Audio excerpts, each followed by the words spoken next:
നമസ്കാരം. ഞാൻ ചെങ്കൽ സാബു.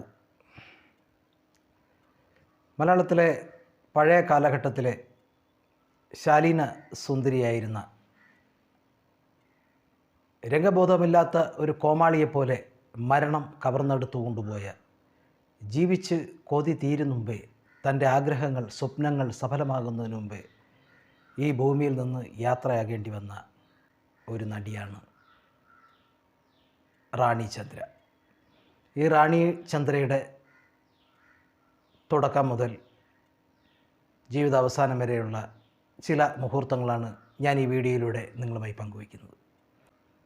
എൻ്റെ ഈ ചാനൽ നിങ്ങൾ ആദ്യമായിട്ടാണ് കാണുന്നതെങ്കിൽ ദയവായി ഒന്ന് സബ്സ്ക്രൈബ് ചെയ്യുക. വീഡിയോ ഇഷ്ടമായാൽ ലൈക്ക് ചെയ്യുക, മാക്സിമം കമൻറ്റ് ചെയ്യുക. 1949 ജൂൺ 2 നമ്മുടെ ഫോർട്ട് കൊച്ചിയിൽ തിരുവനന്തപുരം സ്വദേശിയായ ചന്ദ്രൻ്റെയും ഭാര്യയായ കാന്തിമതിയുടെയും മകളായി റാണിചന്ദ്ര ജനിക്കുന്നത്. റാണിചന്ദ്രയുടെ അച്ഛന് കോൺട്രാക്റ്റ് പോലുള്ള ചില ബിസിനസ് സംരംഭങ്ങളുണ്ടായിരുന്നു. ഇടയ്ക്ക് വെച്ച് അത് തകരുകയും ആ കുടുംബം സാമ്പത്തികമായിട്ട് വളരെ പിന്നോക്കം പോവുകയും ചെയ്തു. സഹോദരനും സഹോദരിമാരും അടങ്ങുന്ന തൻ്റെ കുടുംബത്തെ സാമ്പത്തികമായി സംരക്ഷിക്കണമെന്നും വളരെ ഉന്നതമായ ഒരു നിലയിലെത്തിക്കണമെന്നും കുട്ടിയായിരുന്ന കാലത്ത് തന്നെ റാണിചന്ദ്ര ആഗ്രഹിച്ചിരുന്നു. കുട്ടിക്കാലത്ത് തന്നെ നൃത്തം അഭ്യസിച്ചിരുന്ന റാണിചന്ദ്രിക അവിടെ ഉള്ള ഈ പള്ളി പരിപാടികളിലൊക്കെ ഡാൻസ് അടക്കമുള്ള കലാപരിപാടികൾ നടത്തുമായിരുന്നു. 1965 നമ്മുടെ കേരളത്തിൽ ആദ്യമായി നടന്ന ഒരു സൗന്ദര്യ മത്സരത്തിൽ മിസ് കേരളയായി തിരഞ്ഞെടുക്കപ്പെട്ടത് റാണിചന്ദ്രയായിരുന്നു. അന്ന് ഏറെ വിവാദമുണ്ടാക്കിയ ഒരു സൗന്ദര്യ മത്സരമായിരുന്നു അത്. അന്ന് നമുക്ക് ഈ മാധ്യമങ്ങളൊന്നും ഇല്ലാത്തതുകൊണ്ട്, ദൃശ്യമാധ്യമങ്ങളൊന്നും ഇല്ലാത്തതുകൊണ്ട് വെറും കേട്ടുകേൾവി മാത്രമുള്ള, അല്ലെങ്കിൽ പത്രങ്ങളിലൂടെ മാത്രം നാം വായിച്ചറിഞ്ഞിട്ടുള്ള, വിദേശ രാജ്യങ്ങൾ മാത്രം നടക്കുന്ന ഒരു സൗന്ദര്യ മത്സരം കേരളത്തിൽ നടന്നപ്പോൾ വളരെയേറെ എതിർപ്പുകൾക്കൊക്കെ കാരണമായി. അതിനുശേഷം മിസ് കേരള പാർട്ടി എന്നുള്ള ഒരു പേരിൽ റാണിചന്ദ്ര സ്വന്തമായിട്ടൊരു ഡാൻസ് ട്രൂപ്പ് തുടങ്ങി അത് കേരളത്തിനകത്തും പുറത്തുമായിട്ട് ധാരാളം പരിപാടികൾ അവതരിപ്പിക്കപ്പെടുകയും ചെയ്യുകയുണ്ടായി. ആ ഒരു മിസ് കേരള സുന്ദരി പട്ടം തന്നെയാണ് സിനിമയിലേക്കുള്ള തൻ്റെ വരവിന് കാരണമായത്. 1967 പുറത്തിറങ്ങിയ പാവപ്പെട്ടവൾ എന്ന് പറയുന്ന ചിത്രത്തിലാണ് റാണിചന്ദ്ര ആദ്യമായിട്ട് അഭിനയിച്ചത്. അതിനുശേഷം ഇരുട്ടിൻ്റെ ആത്മാവ് എന്ന സിനിമ എടുത്ത ഖാസിം സേട്ട് പ്രൊഡ്യൂസ് ചെയ്ത 5 സുന്ദരികൾ എന്ന് പറയുന്ന ഒരു സിനിമയിൽ ഒരു സുന്ദരിയായിട്ട് അഭിനയിക്കാനുള്ള അവസരം റാണിചന്ദ്രയ്ക്ക് ലഭിച്ചു. പ്രേം നസീറും ജയഭാരതിയും ഉദയചന്ദ്രികയൊക്കെ അടക്കമുള്ള മറ്റു നടീനടന്മാരും അതിലഭിനയിച്ചിരുന്നു. ആ ചിത്രത്തോടെയാണ് റാണിചന്ദ്ര ഏറെ ശ്രദ്ധിക്കപ്പെടുന്നത്. അതിനുശേഷം പിന്നെ അങ്ങോട്ട് അനാച്ഛാദനം, വിശ്വം സ്വർഗത്തിൽ, ദേവി, പുത്രകാമേഷ്ടി, വിവാഹ സമ്മാനം, ചെമ്പരത്തി, ബ്രഹ്മചാരി, ശ്രീ ഗുരുവായൂരപ്പൻ, ഓമന, പോലീസ് അറിയരുത്, ദൃക്സാക്ഷി, ആരാധിക, പച്ചനോട്ടുകൾ, റാഗിങ്, കാലചക്രം, ഉദയം, സ്വപ്നം, അജ്ഞാതവാസം, കാപാലിക, ജീസസ്, ഭൂഗോളം തിരിയുന്നു, സപ്തസ്വരങ്ങൾ, ദേവി കന്യാകുമാരി, യൗവനം, പൂന്തേനരുവി, പോലീസ് അറിയരുത്, ഓടക്കുഴൽ, ലവ് മാരേജ്, അംബിക, അംബാലിക, അയൽക്കാരി, നാത്തൂൻ, സിന്ദൂരം, അഭിനന്ദനം, അയോധ്യ, സ്വാമി അയ്യപ്പൻ, ലേഡീസ് ഹോസ്റ്റൽ, മല്ലന് മാതാവിനും, ഉല്ലാസയാത്ര, സ്വർണ്ണ മത്സ്യം തുടങ്ങിയ ഒട്ടേറെ ചിത്രങ്ങൾ. അന്നത്തെ സ്റ്റാറുകളായിരുന്ന പ്രേം നസീർ, മധു, രാഘവൻ, വിൻസെൻ്റ്, രവികുമാർ, സുധീർ എന്നിവർ അടക്കമുള്ള എല്ലാ നടന്മാരോടൊപ്പവും അഭിനയിക്കാനുള്ള ഒരു ഭാഗ്യവും റാണിചന്ദ്രയ്ക്ക് ലഭിച്ചു. വളരെ ചുരുങ്ങിയ കാലഘട്ടമാണ്, ഒരു 5-6 വർഷമാണ് റാണിചന്ദ്ര സിനിമയിലുണ്ടായിരുന്നത്. ഇത്രയും കാലഘട്ടത്തിനിടയിലാണ് ഇത്രയധികം സിനിമകൾ അഭിനയിച്ചത്. ഏകദേശം തമിഴിലും മലയാളത്തിലുമായി ഏതാണ്ട് 60ഓളം ചിത്രങ്ങൾ, 60-ലധികം ചിത്രങ്ങൾ അഭിനയിച്ചിട്ടുണ്ട്. റാണിചന്ദ്ര വളരെ പ്രശസ്തയായി ഉന്നതിയിലെത്തി നിൽക്കുന്ന 1975 IV ശശിയുടെ ഉത്സവം എന്ന് പറയുന്ന ചിത്രത്തിൽ റാണിചന്ദ്ര അഭിനയിക്കുന്നത്. അന്ന് വരെ വില്ലൻ വേഷങ്ങളിൽ മാത്രം കണ്ടിട്ടുള്ള ഉമറിനെ ഒരു നായകനാക്കാനുള്ള ഒരു ധൈര്യം കാണിച്ച ഒരു സംവിധായകനാണ് IV ശശി. ഉമറിൻ്റെ ജോഡിയായിട്ടാണ് അതിൽ റാണിചന്ദ്ര അഭിനയിച്ചത്. അപ്പോൾ ഈ ചിത്രം IV ശശിയുടെ കന്നി ചിത്രമായിരുന്നു, ആദ്യത്തെ ചിത്രമായിരുന്നു. അപ്പോൾ ആ ചിത്രത്തിന് മുമ്പ് തന്നെ IV ശശിയും റാണിചന്ദ്രയും തമ്മിൽ പരിചയമുണ്ടായിരുന്നു. ഞാൻ മേൽപ്പറഞ്ഞ ചില ചിത്രങ്ങളിൽ ഈ ശശിചേട്ടൻ സഹസംവിധായകനും ആർട്ട് ഡയറക്ടറും ഒക്കെ ആയിരുന്നു. ഉത്സവം എന്ന് പറയുന്ന സിനിമയ്ക്ക് മുമ്പ് തന്നെ റാണിചന്ദ്രയോട് ശശിചേട്ടൻ ഒരു പ്രണയം, ഒരു പ്രേമം തോന്നി. രണ്ടുപേരും നല്ല അടുപ്പക്കാരായിരുന്നു. പരസ്പരം അങ്ങോട്ടും ഇങ്ങോട്ടും നല്ല സൗഹൃദമായിരുന്നു. ആ അവസരത്തിൽ റാണിചന്ദ്രയോട് ശശിചേട്ടൻ വിവാഹ അഭ്യർത്ഥന നടത്തുകയുണ്ടായി. താൻ റാണിചന്ദ്രയെ കല്യാണം കഴിക്കാൻ ആഗ്രഹിക്കുകയാണെന്നുള്ള വിവരം റാണിചന്ദ്രയോട് തുറന്നു പറഞ്ഞു. പക്ഷേ അപ്പോൾ റാണിചന്ദ്ര പറഞ്ഞത്, ശശിചേട്ടൻ വളരെ ഉയരങ്ങളിലെത്തേണ്ട ഒരാളാണ്, അറിയപ്പെടുന്ന ഒരു സംവിധായകനായി മലയാളത്തിൽ നിറഞ്ഞു നിൽക്കേണ്ട ഒരാളാണ്, താനുമായിട്ടുള്ള വിവാഹം ശശിചേട്ടൻ്റെ കരിയറിനെ ബാധിക്കും, അത് ശശിചേട്ടൻ്റെ ഉയർച്ചയ്ക്ക് ഒരു തടസ്സമായി മാറും എന്ന് സ്നേഹപൂർവ്വം പറഞ്ഞുകൊണ്ട് ആ വിവാഹ അഭ്യർത്ഥന റാണി നിരസിക്കുകയുണ്ടായി. പക്ഷേ അവരുടെ സൗഹൃദത്തിന് യാതൊരു കുറവുണ്ടായില്ല. കാരണം റാണി പറഞ്ഞത്, എൻ്റെ ജീവിതാവസാനം വരെ ശശിചേട്ടൻ്റെ ഞാനൊരു ഉത്തമ സുഹൃത്തായിരിക്കും, ഒരു ചങ്ങാതിയായിരിക്കും, ഒരു സാന്ത്വനമായിരിക്കും, എപ്പോഴും ശശിചേട്ടൻ്റെ അടുപ്പമുള്ള ഒരാളായിരിക്കും എന്നാണ് അന്ന് റാണി പറഞ്ഞത്. റാണിചന്ദ്രയ്ക്ക് ശശിചേട്ടനോടുള്ള ആ ഒരു സ്നേഹബന്ധത്തിൻ്റെ ഉദാഹരണം എന്ന് പറയുന്നത് ഈ ഉത്സവം എന്ന് പറയുന്ന സിനിമ പിന്നെ ശശിചേട്ടൻ്റെ ആദ്യത്തെ സിനിമയാണ്. അപ്പോൾ ശശിചേട്ടൻ വളരെ ഉയരങ്ങളിലെത്തണമെന്നുള്ള ഒരു ആഗ്രഹം റാണിചന്ദ്രയ്ക്കുണ്ടായിരുന്നു. അതിനുവേണ്ടി സാമ്പത്തികമായിട്ടാണെന്ന് തോന്നുന്നു വളരെയേറെ സഹായങ്ങൾ ചെയ്തു കൊടുത്തിട്ടുണ്ടെന്ന് അതിൻ്റെ പ്രൊഡ്യൂസറായ രാമചന്ദ്രൻ എന്ന് പറയുന്ന ആൾ പിന്നീട് പറഞ്ഞിട്ടുണ്ട്. റാണിചന്ദ്ര തൻ്റെ ഏറ്റവും നല്ല സുഹൃത്തായിരുന്നുവെന്നും സ്നേഹ സാന്നിധ്യമായിരുന്നുവെന്നും ഏറ്റവും നല്ല ഒരു സുഹൃത്തും ആയിരുന്നുവെന്ന് ശശിചേട്ടൻ റാണിചന്ദ്രയെക്കുറിച്ച് പറഞ്ഞിട്ടുണ്ട്. വിശ്വസ്തതയും നല്ല മനസ്സിൻ്റെ ഉടമയായിരുന്നു. തൻ്റെ ജീവിതത്തിൽ ഏറ്റവും കടപ്പാടുള്ള ഒരു നടി എന്ന് പറഞ്ഞത് റാണിചന്ദ്രയായിരുന്നുവെന്ന് ശശിചേട്ടൻ പിന്നീട് പറഞ്ഞിട്ടുണ്ട്. ഈ റാണിചന്ദ്രയ്ക്ക് അപകടം നടന്ന ദിവസം എയർപോർട്ടിൽ നിന്നും തിരിക്കുന്നതിന് തൊട്ട് മുമ്പായിട്ട് ശശിചേട്ടന് ഫോൺ ചെയ്യുകയുണ്ടായി. അതായത് എയർപോർട്ടിലെ ഫോൺ ഉപയോഗിച്ച്, അന്ന് ഫോൺ സൗകര്യങ്ങളൊക്കെ വളരെ കുറവാണ്, അറിയാമല്ലോ. അപ്പോൾ എയർപോർട്ടിലെ ഫോൺ ഉപയോഗിച്ച് ശശിചേട്ടൻ്റെ ലൊക്കേഷനിലേക്ക് റാണിചന്ദ്ര വിളിക്കുകയുണ്ടായി. താൻ ശശിചേട്ടന് വേണ്ടി കുറച്ച് കൗതുക വസ്തുക്കൾ ദുബായിൽ നിന്നും കൊണ്ടുവന്നിട്ടുണ്ടെന്നും അത് മദിരാശിയിലെത്തിയുടൻ ശശിചേട്ടന് കൈമാറാമെന്നും പരസ്പരം കാണാമെന്നും ഒക്കെ ആ ഫോൺ സംഭാഷണത്തിൽ റാണിചന്ദ്ര പറഞ്ഞിരുന്നു. ഒരുപക്ഷെ അതായിരിക്കാം ശശിചേട്ടനുമായിട്ടുള്ള ആ അവസാനത്തെ ഒരു ഫോൺ കോൾ സംഭാഷണം. ഈ ഫോൺ കോളിന് ശേഷം ശശിചേട്ടനെ തേടി വരുന്നത് റാണിചന്ദ്രയുടെ മരണം അറിയിച്ചുകൊണ്ടുള്ള ഫോൺ കോളായിരുന്നു. അത് കേട്ടപ്പോൾ ശശിചേട്ടൻ പറഞ്ഞത്, തനിക്ക് ഞെട്ടലല്ല, ഒരു മരവിപ്പാണ് തനിക്ക് തോന്നിയത്, സ്ഥലകാല ബോധം തന്നെ നഷ്ടപ്പെട്ടുപോയി, താൻ കേട്ടതൊന്നും യാഥാർത്ഥ്യമാകല്ലേ എന്ന് അദ്ദേഹം പ്രാർത്ഥിച്ചു. റാണിചന്ദ്രയുടെ മരണത്തിന് ശേഷം ശശിചേട്ടൻ ഒരു മാസികയിൽ എഴുതിയ റാണി എൻ്റെ റാണി എന്ന ശീർഷകത്തിൽ എഴുതിയ ഒരു ലേഖനത്തിൽ, റാണി അനുവദിച്ചിരുന്നുവെങ്കിൽ ഞാൻ റാണിയെ കല്യാണം കഴിക്കുമായിരുന്നു, തൻ്റെ ഒരു ഉത്തമ സുഹൃത്തായിരുന്നു, തൻ്റെ ജീവിതത്തിലെ ഒരു സ്നേഹ സാന്ത്വനവും സ്നേഹ സാന്നിധ്യവുമായിരുന്നു റാണി. അങ്ങനെ റാണിചന്ദ്രയുമായിട്ടുള്ള ബന്ധത്തെക്കുറിച്ച് ആ ലേഖനത്തിൽ ഒരുപാട് കാര്യങ്ങൾ ശശിചേട്ടൻ തുറന്നെഴുതുകയുണ്ടായി. നമ്മുടെ ജയഭാരതിയും വിജയശ്രീയും പോലുള്ള അന്നത്തെ നടിമാർ ഒക്കെ ചെയ്യുന്നത് പോലെയുള്ള ഗ്ലാമർ വേഷങ്ങൾ, ഗ്ലാമർ ഡ്രസ്സുകൾ ധരിച്ചുകൊണ്ടാണ് തുടക്ക കാലഘട്ടത്തിൽ റാണിചന്ദ്ര അഭിനയിച്ചിരുന്നത്. പക്ഷേ ആ വേഷങ്ങളൊന്നും തൻ്റെ അഭിനയ ജീവിതത്തെ കാര്യമായി ബാധിച്ചില്ല. കാരണം ഈ ഗ്ലാമർ വേഷങ്ങൾ അഭിനയിക്കുമ്പോഴും തൻ്റേതായ ഒരു ഒരു ഒരു വ്യക്തിമുദ്ര അല്ലെങ്കിൽ ഒരു കയ്യൊപ്പ് എല്ലാ ചിത്രങ്ങളിലും റാണിചന്ദ്രയുടേതായിട്ട് ഉണ്ടാവുമായിരുന്നു. ഇത്തരം വേഷങ്ങളിൽ റാണിചന്ദ്ര അഭിനയിച്ചപ്പോഴും തങ്ങളുടെ ജീവിതത്തിലുള്ള, തങ്ങളുടെ കുടുംബത്തിലുള്ള ഒരു അംഗമാണ് റാണിചന്ദ്ര, അല്ലെങ്കിൽ തങ്ങൾക്ക് അറിയാവുന്നുള്ള, നമുക്ക് പരിചയമുള്ള ഒരാളാണ് റാണിചന്ദ്ര എന്ന് പ്രേക്ഷകർക്ക് തോന്നുമായിരുന്നുവെന്ന് അന്ന് റാണിചന്ദ്രയുടെ സിനിമകൾ കണ്ടിട്ടുള്ള പ്രേക്ഷകർ പറയുമായിരുന്നു.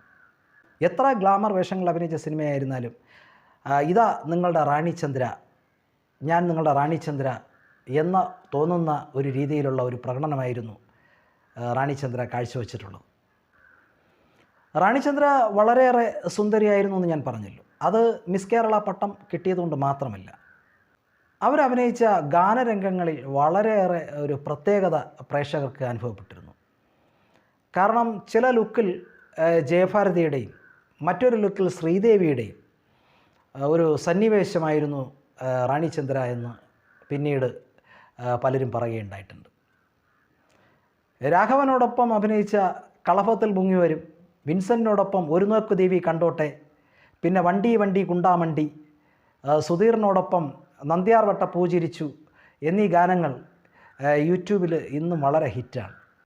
അതിൽ ഏറ്റവും ഒരു സൂപ്പർ ഹിറ്റ് ഗാനം എന്ന് പറയുന്നത് സുധീറിനോടൊപ്പം അഭിനയിച്ച ഹലോ ഡാർലിംഗ് എന്ന് പറയുന്ന ചിത്രത്തിൽ 1975 ഇറങ്ങിയ ആ ഒരു ഗാനം, 1975 എന്ന് പറയുന്ന ആ ഒരു ഗാനരംഗം ആ പഴയകാല സിനിമാ പ്രേക്ഷകർക്ക് ഒരിക്കലും മറക്കാൻ പറ്റാത്ത ഒന്നാണ്.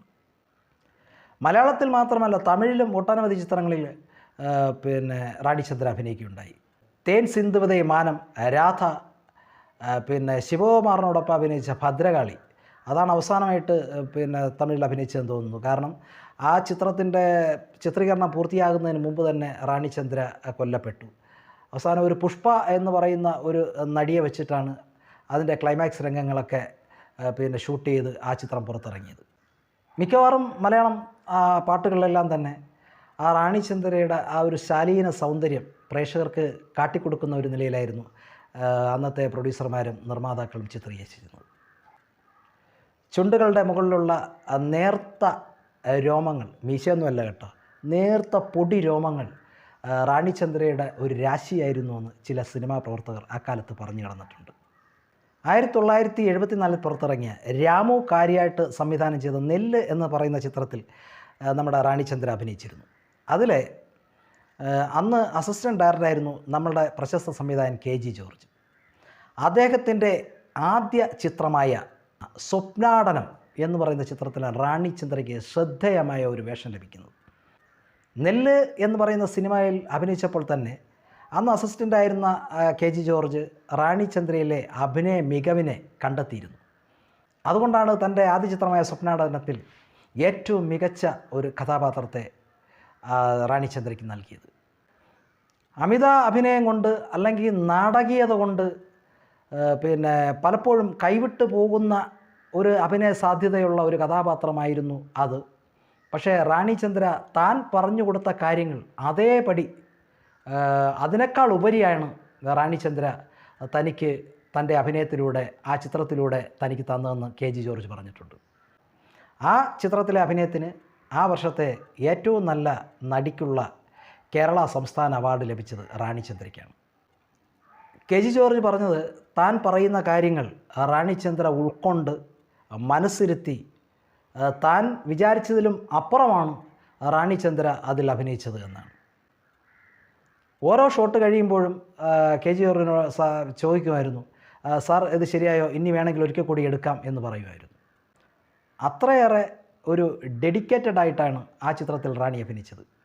അതിൻ്റെ ഫലമായിട്ട് തന്നെയാണ് ഈ അവാർഡ് ലഭിച്ചത്. ഇതിനെക്കുറിച്ച് റാണി പറഞ്ഞത്, സംവിധായകന് കൃത്യമായ ധാരണയുണ്ടെങ്കിൽ ഒരു നടിക്ക് ചെയ്യാൻ കഴിയുന്ന അത്ര മാത്രമേ താൻ ചെയ്തിട്ടുള്ളൂ എന്നാണ്. അങ്ങനെ അഹന്തയില്ലാത്ത, ജാടയില്ലാത്ത ഒരു അഭിനേത്രിയായിരുന്നു റാണി ചന്ദ്ര. ഇതിനെക്കുറിച്ച് ചില മാധ്യമ പ്രവർത്തകർ പറഞ്ഞിട്ടുണ്ട്. കാരണം എന്ന് പറഞ്ഞാൽ ഫോട്ടോ എടുക്കാൻ വേണ്ടി വീട്ടിൽ പോകുമ്പോൾ ആ നിൽക്കുന്ന വേഷത്തിൽ തന്നെ ആ ഫോട്ടോ എടുത്തോളൂ എന്ന് പറയുമായിരുന്നു.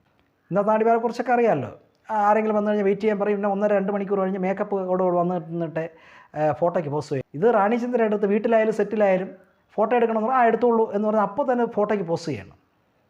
പലപ്പോഴും മാധ്യമ പ്രവർത്തകർ പറഞ്ഞു ഇത് കളർ ഫോട്ടോയാണ്, നമുക്ക് കവർ പേജായിട്ട് അടിക്കാനുള്ളതുകൊണ്ട് കുറച്ചുകൂടെ മേക്കപ്പ് ഇട്ടിട്ടുകൊണ്ട് വരണം എന്ന് വീട്ടിൽ നിൽക്കുമ്പോൾ റാണി ചന്ദ്രയോട് പറഞ്ഞിട്ടുണ്ട്. സിനിമയിൽ മാത്രമല്ല, ജീവിതത്തിലും നല്ല നല്ല സൗഹൃദങ്ങൾ റാണി ചന്ദ്രയ്ക്കുണ്ടായിരുന്നു. ഈ സൗഹൃദങ്ങളും ഈ റാണിയുടെ കാപട്യമില്ലാത്ത അമിതമായ സ്നേഹപ്രകടനങ്ങൾ കൊണ്ട് ഒരുപാട് അപവാദങ്ങൾ റാണി ചന്ദ്രയ്ക്ക് കേൾക്കുവാനിടയായിട്ടുണ്ട്. അപവാദങ്ങൾ മാത്രമല്ല, പല അപകടങ്ങളിലേക്കും ഈ റാണി ചന്ദ്രയുടെ ഒരു വിശ്വസ്തത അല്ലെങ്കിൽ ഈ സ്നേഹപ്രകടനം കൊണ്ട് സംഭവിക്കുകയുണ്ടായി. ഞാൻ പഴയകാല ഒരുപാട് വീഡിയോകൾ പറഞ്ഞിട്ടുണ്ട്. അന്ന് പ്രൊഡ്യൂസർമാരുടെ ഒരു കാലഘട്ടമായിരുന്നു. ഒരു പുതിയ നടികൾ വന്നു കഴിഞ്ഞാൽ അവരങ്ങ് കസ്റ്റഡിയിലാക്കും, പിന്നീട് രക്ഷപ്പെടാൻ പറ്റില്ല. അങ്ങനെ നിരവധി നടിമാർ നമ്മുടെ മലയാള സിനിമയിൽ ഉണ്ടായിട്ടുണ്ട്. അപ്പോൾ ആ ഒരു ദുര്യോഗം നമ്മളെ റാണി ചന്ദ്രയ്ക്ക് വന്നുവിട്ടു. കാരണം അന്ന് മദ്രാസിലുണ്ടായിരുന്ന മലയാളികളായ 2 പ്രൊഡ്യൂസർമാർ ഈ റാണി ചന്ദ്രയെ കസ്റ്റഡിയിലാക്കുകയും ഒരു തടവറയിൽ എന്ന വന്നോണം പാർപ്പിക്കുകയും അവരുടെ ഇഷ്ടാനിഷ്ടങ്ങൾക്ക് ഉപയോഗിക്കുകയുമുണ്ടായി. അതിൽ നിന്നെല്ലാം രക്ഷപ്പെട്ട് ഇറങ്ങിയ റാണി ചന്ദ്ര ഇതിനെക്കുറിച്ച് നാനാ വീക്കിലിയിൽ ഒരു റിപ്പോർട്ടർക്ക് ലേഖനം കൊടുക്കുകയുണ്ടായി, അതായത് ഇൻ്റർവ്യൂ കൊടുത്തു. അതിൽ ഇവരെക്കുറിച്ച് ഇവരുടെ ആ ഒരു പെരുമാറ്റ രീതികളെക്കുറിച്ചൊക്കെ റാണി ചന്ദ്ര തുറന്നു പറയുകയുണ്ടായി. ഇത് ഒട്ടേറെ വിവാദങ്ങൾക്ക് ആ കാലഘട്ടത്തിൽ വഴിവെച്ചു. ഈ പ്രൊഡ്യൂസർമാരെന്ന് പറഞ്ഞാൽ അന്ന് മലയാള സിനിമയെ അടക്കി വാഴുന്ന മദ്രാസിലെ പണത്തിനും ഗുണ്ടായിസത്തിനും ഒട്ടും കുറവുമില്ലാത്ത ആൾക്കാരായിരുന്നു. അവർ പല രീതിയിൽ റാണിചന്ദ്രയെ ഭീഷണിപ്പെടുത്തുകയും കൊല്ലപ്പെടുത്താൻ വരെ തീരുമാനിക്കുകയും ഒക്കെ ചെയ്തു എന്നാണ് പറയപ്പെടുന്നത്. ആ കാരണം കൊണ്ട് തന്നെ റാണിചന്ദ്രയ്ക്ക് വീട്ടിന് പുറത്തിറങ്ങാൻ പറ്റാത്തൊരവസ്ഥയുണ്ടായി. ആ സമയത്ത് റാണിചന്ദ്ര സ്വന്തം സഹോദരനെ വിട്ട് ആ ഇൻ്റർവ്യൂ എടുത്ത റിപ്പോർട്ടറെ വീട്ടിൽ വിളിച്ചു വരുത്തി ഈ കാര്യങ്ങളെല്ലാം, ആ പ്രൊഡ്യൂസർമാരുടെ ആ പ്രവൃത്തികളെല്ലാം തനിക്ക് ഭീഷണിയുണ്ടെന്നും ഇങ്ങനെ പുറത്തിറങ്ങാൻ പറ്റാത്ത അവസ്ഥയാണെന്നും ഒക്കെ പറയുകയുണ്ടായി. ഇതറിഞ്ഞ ആ നല്ലവനായ റിപ്പോർട്ടർ അടുത്ത ലക്കത്തിൽ റാണിചന്ദ്രയുടേത് എന്ന് പറയുന്ന മറ്റൊരു ലേഖനം പ്രസിദ്ധീകരിക്കുകയുണ്ടായി. അതായത് ആ റിപ്പോർട്ടർ പറഞ്ഞത് കള്ളമാണ്, ഞാൻ അങ്ങനെയൊന്നും പറഞ്ഞിട്ടില്ല, അദ്ദേഹം വളച്ചൊടിക്കുകയാണ്, അദ്ദേഹം സ്വന്തമായിട്ട് എഴുതിയതാണ്, എനിക്കിതിൽ യാതൊരു പങ്കുമില്ല എന്ന്. അതായത് റാണിചന്ദ്ര പോലും അറിയാതെ റാണിചന്ദ്ര പറഞ്ഞതായിട്ട് ഈ റിപ്പോർട്ടർ ഒരു ലേഖനം റാണിചന്ദ്രയുടേതായിട്ട് കൊടുത്തു. അങ്ങനെ വളരെ കഷ്ടപ്പെട്ടിട്ടാണ് ആ ഒരു കാര്യത്തിൽ നിന്ന് റാണിചന്ദ്ര തലയൂരിയത്. 1976 തന്നെയാണ് ഒരു പ്രോഗ്രാം അവതരിപ്പിക്കാൻ വേണ്ടി റാണിചന്ദ്ര ദുബായിലേക്ക് പോകുന്നത്. അവിടെ കുറച്ചധികം പ്രോഗ്രാമുകളുണ്ടായിരുന്നു. ഇതൊക്കെ കഴിഞ്ഞ് ഇവരെ ഫ്ലൈറ്റിൽ കയറ്റി വിട്ടാൻ വേണ്ടി എയർപോർട്ടിലേക്ക് എത്തിയപ്പോൾ റാണിചന്ദ്രയ്ക്ക് മാത്രം ടിക്കറ്റും ഇല്ല, എന്തൊക്കെ വിസയുടെ കാലാവധി കഴിഞ്ഞോ, എന്തൊക്കെ പ്രശ്നങ്ങൾ അവിടുത്തെ സ്പോൺസേഴ്സ് പറയുകയുണ്ടായി. അതായത് അതിൻ്റെ പിന്നിലുള്ള നിഗൂഢതകൾ, കപട ഉദ്ദേശം എന്താണെന്നറിയില്ല. ആ സ്പോൺസേഴ്സ് റാണിചന്ദ്രയെ മാത്രം കയറ്റി വിട്ടില്ല. അവിടെ നിന്ന് കൂടെ ഉണ്ടായിരുന്ന അമ്മയും സഹോദരിമാരും മറ്റു പക്കമേളക്കാരും പാട്ടുകാരും അതിൻ്റെ പിന്നണി പ്രവർത്തകരും എല്ലാം ഒരു ഫ്ലൈറ്റിൽ ഇങ്ങോട്ട് തിരിച്ചു. പക്ഷേ റാണിചന്ദ്ര മാത്രം ദുബായിലകപ്പെട്ടു. ഈ ബോംബെയിലെത്തിയ ഈ ബന്ധുക്കളും മറ്റുള്ള ആൾക്കാരുമെല്ലാം റാണിയുടെ തിരിച്ചുവരവിനായിട്ട് ബോംബെയിൽ തന്നെ തങ്ങി. ഈ സുമനാടനത്തിൻ്റെ പ്രൊഡ്യൂസറായ ഒരു പാഴ്സി മുഹമ്മദ്, അദ്ദേഹത്തിൻ്റെ വീട്ടിലാണ് ഇവർ തങ്ങിയത്. ആ സ്പോൺസേഴ്സിൻ്റെ ഭാഗത്തു നിന്നും ദുബായിൽ ഒരുപാട് പ്രശ്നങ്ങൾ റാണിചന്ദ്രയ്ക്ക് നേരിട്ടു. അന്ന് അവിടെയുള്ള മലയാളി അസോസിയേഷനിൽ കുറച്ച് മലയാളികൾ എല്ലാവരും കൂടെ ചേർന്നാണ് റാണിക്ക് തിരിച്ചു വരുവാനുള്ള സാഹചര്യവും അവസരവും ഉണ്ടാക്കിയത്. അത് ബോംബെയിൽ തിരിച്ചെത്തിയ റാണിചന്ദ്ര അപ്പം തന്നെ പറഞ്ഞു, ഞാൻ അവരുടെയൊക്കെ പേരിൽ കേസ് കൊടുക്കും, എന്നെ കൊണ്ടുപോയ ഏജൻറ്റിനെതിരെയും അവർക്കൊക്കെ അവസാനം വരെ നിയമ പോരാട്ടം നടത്തുമെന്ന് വരെ റാണിചന്ദ്ര പ്രഖ്യാപിക്കുകയുണ്ടായി.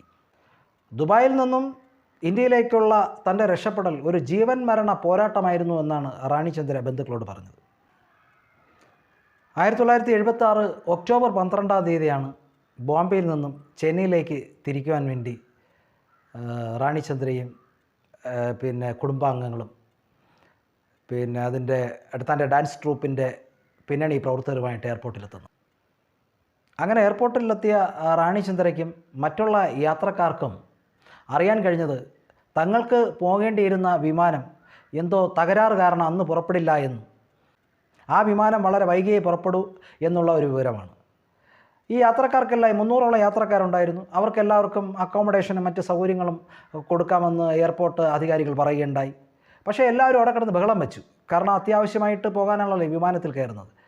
അപ്പോൾ ഈ റാണിചന്ദ്രയ്ക്ക് തന്നെ മദ്രാസിലെത്തിയിട്ട് ഒന്നോ രണ്ടോ ദിവസം കഴിഞ്ഞ് ഒരു അമേരിക്കൻ പ്രോഗ്രാം ഉണ്ടായിരുന്നു. ജെമിനി ഗണേശ്വരോടും തെക്കുറിശിയൊക്കെ അടക്കമുള്ള നടീനടന്മാരോടൊപ്പം ഒരു അമേരിക്കൻ ട്രിപ്പ് ഉണ്ടായിരുന്നു. അപ്പോൾ അതിൻ്റെ എന്തോ റിഹേഴ്സൽ പ്രാക്ടീസ് അതിൻ്റെ അനുബന്ധ കാര്യങ്ങളൊക്കെ ആയിട്ട് അത്യാവശ്യമായിട്ട് മദ്രാസിലെത്തണം എന്നുള്ളൊരു വിവരം റാണിചന്ദ്രൻ അടക്കമുള്ള ആൾക്കാർ അവിടെ പറയുകയുണ്ടായി. അതിന് പ്രകാരം അവിടെ എത്തിയ ഒരു കാരവൻ ഫ്ലൈറ്റിൽ അവസാനം ഇവരെ കയറ്റി വിടുകയുണ്ടായി. ആ ഫ്ലൈറ്റിൽ 95-97 പേർക്ക് മാത്രമേ കയറാൻ പറ്റുകയുള്ളൂ. അപ്പോൾ ഈ അത്യാവശ്യ കാര്യങ്ങളൊക്കെ റാണിചന്ദ്ര ധരിപ്പിച്ചതുകൊണ്ട് റാണിചന്ദ്രയ്ക്കും കുടുംബാംഗങ്ങൾക്കും മറ്റു പിന്നണി പ്രവർത്തകർക്കും ആ വിമാനത്തിൽ അവസരം ലഭിച്ചു. പക്ഷേ ആ ഒരു യാത്ര തങ്ങളുടെ മരണത്തിലേക്കാണ് എന്ന് റാണിചന്ദ്ര അടക്കമുള്ള ആരും അറിഞ്ഞിരുന്നില്ല. എയർപോർട്ടിൽ നിന്നും പറന്നുയർന്ന വിമാനം ഏതാനും നിമിഷങ്ങൾക്കകം തന്നെ എന്തോ കാരണത്താൽ ആ ചിറകിൻ്റെ ഭാഗത്തവിടെ ചെറിയൊരു തീപിടുത്തമുണ്ടായി. ആ വിവരം ആ വിമാനത്തിൻ്റെ പൈലറ്റ് കൺട്രോൾ റൂമിൽ അറിയിച്ചു. അപ്പോൾ കൺട്രോൾ റൂമിൽ നിന്നും വിമാനം തിരിച്ചിറക്കാൻ വേണ്ടി പറഞ്ഞു. അങ്ങനെ വിമാനം തിരിച്ചിറങ്ങണമെങ്കിൽ 700 അടി പൊക്കണം.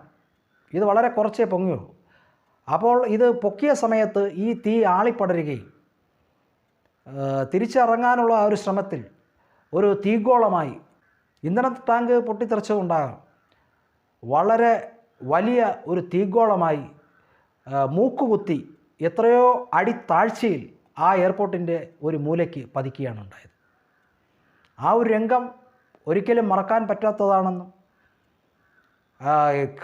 കരളിനെ, ഹൃദയത്തെ ഏറ്റവും നടുക്കിയ ഒരു രംഗമാണതെന്നും മലയാളികളായ ദൃക്സാക്ഷികളായ ഒരുപാട് പേർ അതിനെക്കുറിച്ച് വിവരിക്കുകയുണ്ടായി. കാരണം അന്ന് കേരളത്തിലുള്ള ഒരുപാട് ആൾക്കാർ ആ എയർപോർട്ടിൻ്റെ പരിസരത്ത്, അവിടെ എയർപോർട്ടിൻ്റെ ഒരു ഭാഗമെന്ന് പറഞ്ഞാൽ ഇത്തിരി പൊങ്ങിയ സ്ഥലമാണ്, അവിടെ നിന്ന് എയർപോർട്ടിനകം വരെ കാണാം. അപ്പോൾ അന്ന് ഈ ദൃശ്യങ്ങളൊക്കെ, അതായത് ആരോ ഈ തീ കത്തുന്നത് കണ്ടിട്ട് പിന്നെ മറ്റുള്ള ഉറങ്ങിക്കിടന്ന്, രാത്രിയായിരുന്നു ഈ സംഭവം, ഉറങ്ങിക്കിടന്ന് മറ്റുള്ളവരെയൊക്കെ വിളിച്ചുണർത്തി അനേകം ആൾക്കാർ ഈ തീ കത്തുന്നതും വിമാനം വന്ന് കുത്തിയിറങ്ങുന്നതുമായ കാഴ്ച അനേകം പേർ അത് കാണുകയുണ്ടായി. ഈ ഒരു വാർത്ത മലയാളത്തെ മാത്രമല്ല തെന്നിന്ത്യൻ സിനിമാ ലോകത്തെ, അല്ലെങ്കിൽ ലോകത്തെ തന്നെ നടുക്കിയ ഒരു വിമാന അപകടമായിരുന്നു അത്. റാണി ചന്ദ്രയും അമ്മയും സഹോദരിമാരും മറ്റ് യാത്രക്കാരും ആ വിമാനത്തിലെ ജോലിക്കാരും അടക്കം ഏതാണ്ട് 95ഓളം പേരാണ് ആ വിമാന അപകടത്തിൽ കത്തി അമർന്നത്. ആ ഒരു നടുക്കം ഇപ്പോഴും വിട്ടുമാറിയിട്ടില്ല എന്ന് റാണി ചന്ദ്രയോട് അന്ന് വർക്ക് ചെയ്തിട്ടുള്ള നടന്മാരടക്കമുള്ള സിനിമാ പ്രവർത്തകർ പറയുന്നു. കാരണം ജീവിച്ചിരുന്നുവെങ്കിൽ വളരെ ഉന്നതിയിൽ എത്തേണ്ട ഒരു നടിയായിരുന്നു റാണി ചന്ദ്ര. ഈ സ്വപ്നാടനം എന്ന് പറയുന്ന സിനിമ റിലീസായതോടുകൂടി താൻ ഇതുവരെ അഭിനയിച്ചതൊന്നുമല്ല സിനിമ. അങ്ങനെ സ്വപ്നാടനത്തിന് ശേഷം പിന്നെ ഒന്ന് സെലക്റ്റീവ് ആകണം എന്നൊക്കെ റാണി ചന്ദ്ര വിചാരിച്ചിരുന്നു. പക്ഷേ വിധി അതിന് അനുവദിച്ചില്ല. മലയാളത്തിലെയും തമിഴിലെയും തെലുങ്കിലെയും ഹിന്ദിയിലടക്കമുള്ള പല നടന്മാരും ഇതുപോലെ അപകടത്തിൽപ്പെട്ട് മരിച്ചിട്ടുണ്ട്. പക്ഷേ അവരെയൊക്കെ കാലം മറന്നുവെങ്കിലും ഇന്നും റാണി ചന്ദ്ര എന്ന് പറയുന്ന നടി പ്രേക്ഷക മനസ്സുകളിൽ ഇന്നും ജീവിക്കുന്നു. നമ്മുടെ അനശ്വരനായ ജയനെ പോലെ. ജയനും റാണി ചന്ദ്രയുമായിട്ട് കുറച്ചേറെ സാമ്യതകളുണ്ട്. കാരണം രണ്ടുപേരും തുടക്കത്തിൽ ചെറിയ വേഷങ്ങൾ ചെയ്തു വന്നിട്ട് പെട്ടെന്ന് തന്നെ സ്റ്റാറുകളായ നടന്മാരാണ്. ജയൻ അഭിനയിച്ച ശാപമോക്ഷം 74 ആദ്യമായിട്ട് അഭിനയിച്ച ശാപമോക്ഷത്തിൽ റാണി ചന്ദ്ര അഭിനയിച്ചിട്ടുണ്ട്. അവർ തമ്മിൽ ഒരുമിച്ച് അഭിനയിച്ചിട്ടില്ല, കാരണം ജയൻ അതിലൊരു പാട്ട് സീൻ മാത്രമേ ഉണ്ടായിരുന്നുള്ളൂ. ശാപമോക്ഷത്തിലൂടെ കടന്നു വന്ന ജയൻ ശരപഞ്ചരത്തിലൂടെ പ്രശസ്തനായി കോളിളക്കത്തിൽ അവസാനിച്ചു. ചുരുങ്ങിയ ഒരു 5-6 വർഷങ്ങൾ. അതുപോലെ തന്നെയാണ് റാണി ചന്ദ്രയും. 67 കാലഘട്ടത്തിൽ വരുന്നു, 76 ആയപ്പോഴേക്കും വിമാനാപകടത്തിൽ കൊല്ലപ്പെടുന്നു. പക്ഷേ രണ്ടുപേരും ജനമനസ്സുകളിൽ, പ്രേക്ഷക മനസ്സുകളിൽ ഇന്നും ജീവിക്കുന്നു. ആ രണ്ട് കലാപ്രതിഭകൾക്കും ആദരാഞ്ജലികൾ നേർന്നുകൊണ്ട് നിർത്തുകയാണ്. ഇതോടൊപ്പം ഒരു പ്രത്യേക കാര്യം ഞാൻ പറയുകയാണ്. വീഡിയോ സബ്സ്ക്രൈബ് ചെയ്യാത്ത ആരെങ്കിലും ഉണ്ടെങ്കിൽ ദയവായി സബ്സ്ക്രൈബ് ചെയ്യുക. ഇതുപോലുള്ള പഴയകാല സിനിമാ വിശേഷങ്ങളുമായി വീണ്ടും കാണുന്നവരെ നന്ദി, നമസ്കാരം, സ്നേഹം.